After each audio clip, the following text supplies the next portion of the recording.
As a representative of St. Catherine Northeastern,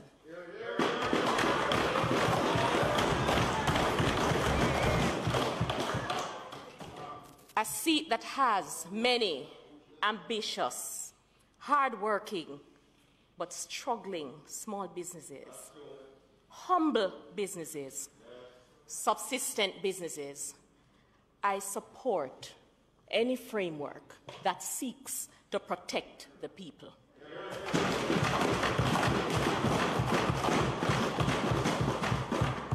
Madam Speaker, I note a concern that was raised that we do not want to become so restrictive in framing the law that microfinancing institutions may not have the room to grow and thrive.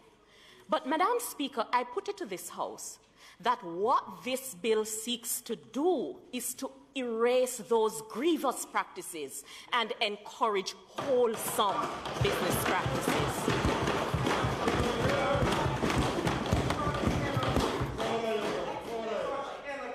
Madam Speaker,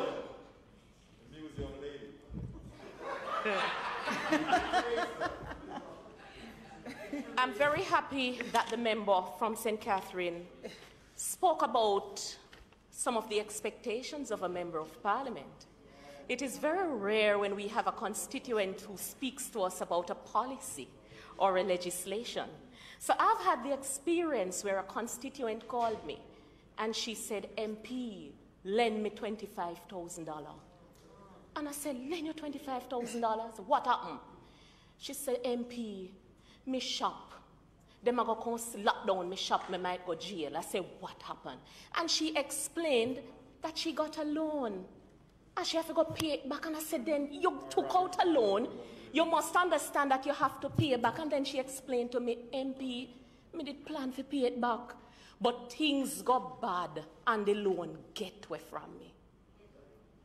We better believe that there are so many of our people who are in this kind of vicious cycle of poverty. Madam Speaker, I also served on a board, and a matter that came to the board was the matter of loan sharks. When we talk about predatory practices, waiting for them at work. Many of them, they have to be hiding in the bathroom.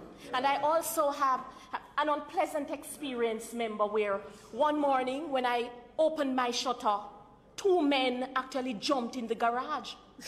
Yes, wrong house.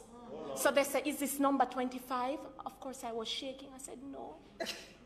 So what? And they now explained the story that somebody owed them and they wanted to seize. They wanted to seize TV.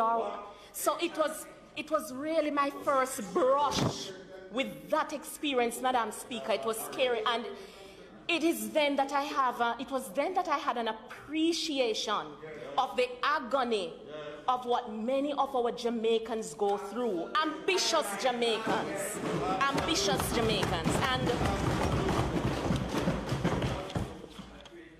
Madam Speaker, I would want us to erase the stereotype that banking is for the big man. And I encourage the big banks to somehow, in your outreach, embrace, broker a relationship with the people.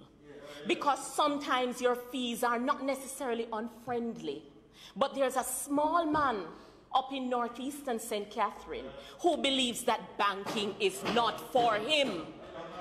And we have to play our role in changing that. Madam Speaker, as some banks, because I believe that it is related, as some banks are making the move to become digitized, please remember that section of our society where there may be a fallout. People who aren't on par with the latest technology.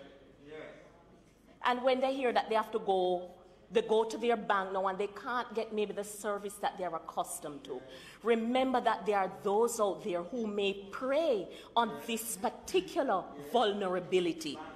So banks not accepting cash. So what is going to happen to that farmer in northeastern St. Catherine who may not know how to transact otherwise? We have to take into consideration the fact that we are as strong as the most vulnerable amongst us. So we encourage people to ramp up education campaigns. The minister made mention that we want our people to have the option, whether they go to the bank, whether they go to a building society, or whether they choose to go to the microfinancing institution. That can only come through financial literacy. And I saw a note that financial literacy is just as important as the other basics of life. In closing, Madam Speaker, the single biggest difference between financial success and financial failure is how well we are able to manage our money. And we want a Jamaica, this administration wants a Jamaica where people learn about dollars and cents. We want our people to be able to build, grow, thrive, prosper, and make sound financial decisions. If it so pleases you.